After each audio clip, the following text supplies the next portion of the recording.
am studying in 4th class. My name is Muskan. I am studying in 4th class.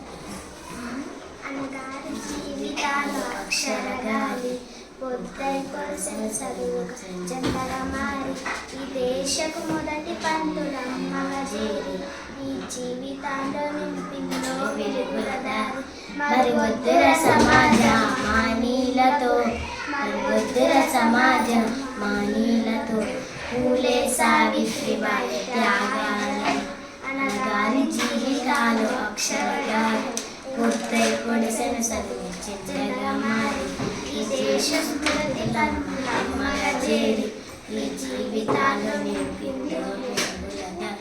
అజ్ఞానం గమ్ముతున్న ఆ రోజులను ఆ చీకటి చేస్తున్న మేరసులు అజ్ఞానం గమ్ముతున్న ఆ రోజులను ఆ చీకటిని చేస్తున్న మేరసులు బప్పం పట్టించిన